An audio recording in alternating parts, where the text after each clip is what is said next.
નમસ્કાર, YNN ન્યૂઝમાં આપનું સ્વાગત છે। સમાચારમાં વાત કરીએ। વડોદરા છાણી નર્મદા નિગમની કેનાલમાં ગાબડામાં ગાબડું પડ્યું।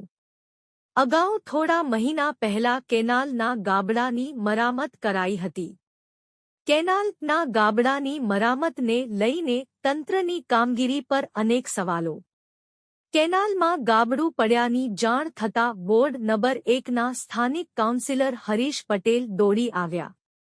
મરામતની તકલાદી કામગીરીથી સ્થાનિક કાઉન્સિલર હરીશ પટેલ નારાજ।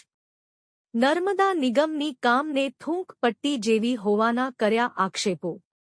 ભારે વરસાદ વરસે તો ગંભીર ક્ષતિ થવાનો ભય। રિપોર્ટર રાહુલ રાજપૂત। ગામડામાં ગાબડું પડી છે, શું કહેશો? આ વોર્ડ નંબર 1ના છાની કેનાલ છે।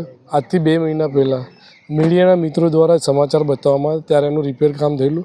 ખરેખર રિપેર કામ જોઈએ તો થૂકપટ્ટી જેવું કરેલું, એ જ જગ્યાએ ફરી ગાબડું પડી ગયું છે।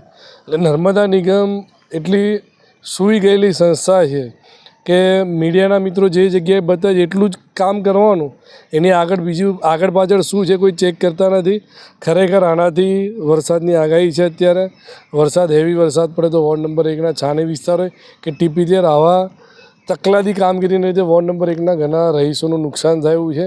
એટલે આજે તમારા મીડિયા મિત્રોના દ્વારા અમારા ધ્યાનમાં આવ્યું છે તો કમિશનર સાહેબને નર્મદા નિગમમાં રજૂઆત કરીને પરમેનન્ટ એનું સોલ્યુશન થાય, થૂકપટ્ટી જેવું કામ ના થાય, ફરી આવો પ્રોબ્લેમ ના થાય, રીતની મજબૂતાઈથી કામગીરી થઈ રજૂઆત કરવામાં આવશે। Subscribe now and press the bell icon. Never miss an update.